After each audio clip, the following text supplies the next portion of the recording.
Hello दोस्तों, आज का वीडियो फिल्म गुलमोहर के बारे में है जो कल OTT पर रिलीज हुई है। गुलमोहर गर तुम्हारा नाम होता, मौसम में गुल को भी हंसाना हमारा काम होता। उद्धरण फिल्म देवता के लिए लिखा गुलजार का ये नगमा एंग्री यंग मैन वाले सिनेमा के दौर का बेहद खूबसूरत गाना रहा है। गुलमोहर नाम से निर्देशक गजेंद्र हीरे मराठी में एक फिल्म साल 2009 में बना चुके हैं।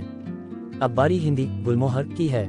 चर्चित निर्देशक मीरा नायर के साथ काम कर चुके राहुल चिटेला को इस फिल्म का विचार कहते हैं तब आया जब मीरा नायर का दिल्ली वाला घर जमींदोज होने को था। रईस परिवारों के बिखरे रिश्तों को समेटने की कोशिश करती उनकी फिल्म गुलमोहर का मजमून कुछ इस फूल जैसा ही। गाढ़ा चटक रंग लेकिन नसीब खिलने के बाद रास्तों पर बिखर जाना। पूजा के फूलों में इसकी गिनती तक नहीं होती, सजावटी फूल के तौर पर ही इसकी परवरिश जो होती है। फिल्म गुलमोहर दुनिया को चटक रंगों के साथ दिखने वाले एक सजावटी परिवार की ही कहानी है। तो दोस्तों, अगर आप मनोज बाजपेयी और शर्मिला टैगोर के फैंस हैं तो चैनल सब्सक्राइब जरूर करें। फिल्म गुलमोहर को दर्शकों तक पहुंचाने का जिम्मा उसी स्टार स्टूडियोज ने संभाल रखा है जिसकी पिछली फिल्म सेल्फी ने बॉक्स ऑफिस पर पानी तक नहीं मांगा। अच्छा ही हुआ कि उसने इस गुलमोहर को OTT पर खिलाया है। एक संभ्रांत से दिखने वाले बत्रा परिवार की अंदरूनी दिक्कतों को बयां करती इस फिल्म से शर्मिला टैगोर की अरसे बाद कैमरे के सामने वापसी हुई है। वह परिवार की मुखिया हैं। देवर उनको ताने मारता है कि बत्रा परिवार की बहू अपने पोते पोतियों के साथ शराब पिए, ये ठीक नहीं है। बेटा श्रवण कुमार सा आज्ञाकारी है लेकिन अपनी संतानों की पसंद से परेशान भी है। बत्रा परिवार के रिश्ते दरक रहे हैं। 3 पीढ़ियों की एक छत के नीचे से निकली ये कहानी अब अपने अपने घरों को जाना चाहती है। दादी चाहती है कि पुश्तैनी घर छोड़ने से पहले होली सब साथ में मना लें। साथ में रहने की ख्वाहिश इस घर में काम करने वालों की भी है। एक खाना बनाने वाली है जिसके हाथ से मंदिर में बैठे भगवान उठाए जाने पर सवाल उठता है। पैकिंग करने वाली कंपनी का सुपरवाइजर इसका पुराना दोस्त निकलता है। इधर घर की साथ संभाल करते रहे बंदे को भी इस खाना बनाने वाली से प्यार है।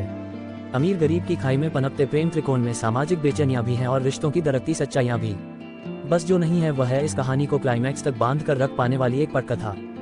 फिल्म गुलमोहर की असल कमजोरी इसकी धीमी और बिखरी सी पटकथा ही है।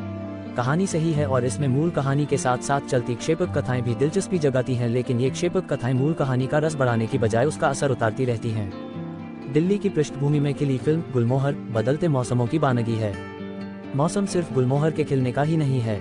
मौसम मनोज बाजपेयी जैसे काबिल कलाकार के फैमिली मैन में किशोर बच्चों का पिता बनने के बाद अब कामकाजी बच्चों के पिता बनने का भी आ गया है। एक रईस परिवार के वारिस के किरदार में मनोज बाजपेयी खटके नहीं सो फिल्म के क्लाइमैक्स में उसे भी सही करने की एक कोशिश है और वही फिल्म का असल संदेश भी है। फिल्म गुलमोहर देखने की असल वजह भी मनोज बाजपेयी ही रहे, लेकिन मनोज को एक बेचैन उभरा और सिस्टम से लड़ते किरदार में देखने का जो मजा है वैसा मजा उनको एक फैमिली ड्रामा के बेचैन बाप के रूप में देखने में कम ही आता है। शर्मिला टैगोर उस दौर की महिला के किरदार में है जब शायद महिला सशक्तिकरण के बीच भारतीय समाज के रईस परिवारों में पौधे बनने शुरू हो चुके थे। नाम भी बिल्कुल सही रखा है, कुसुम अपने फैसले खुद लेना जानती है। पोती से शराब मांगने में उसे हिचक नहीं है। दरअसल दादी और पोती वाली ये क्षेपक कथा इस फिल्म का सबसे मजबूत पक्ष है। शर्मिला टैगोर का अपना आभा मंडल है। वह पर्दे पर जब भी आती हैं अपनी तरफ आकर्षित करती हैं। कुसुम का अपने बेटे अरुण से रिश्ता भी रोचक है। बेटा अपनी माँ का हर कहना मानता है, उसके फैसले पर सवाल नहीं करता है। बिल्कुल इन दिनों 50 के आसपास की उम्र वाले लोगों की तरह। ये 50 के आसपास वाली पीढ़ी भी कमाल है। पहले माँ बाप की आज्ञाकारी बनी रही, अब बच्चों की आज्ञाओं में ढलने की कोशिश कर रही है। अपनी मर्जी के ये कभी हो ही नहीं पाए।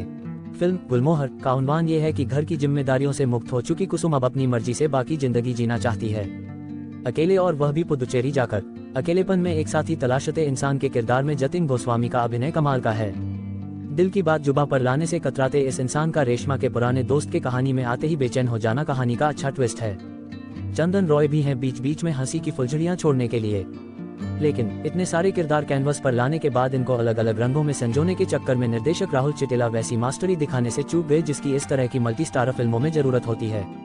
Film rocketry the Nambi effect में माधवन की पत्नी का किरदार करने वाली सिमरन को फिर से देखना फिल्म गुलमोहर का एक सुखद एहसास है। सिमरन को हिंदी सिनेमा में और मौके दिए जाने की जरूरत है। कैमरे के सामने सिर्फ उनकी मौजूदगी बहुत कुछ संभाल ले जाती है। तो दोस्तों, अगर आपने यह वीडियो अंत तक देखा है इसका मतलब है कि आपको यह वीडियो पसंद आई है। धन्यवाद दोस्तों। अगर आपको इसी तरह की खबरें चाहते हैं तो चैनल सब्सक्राइब जरूर करें।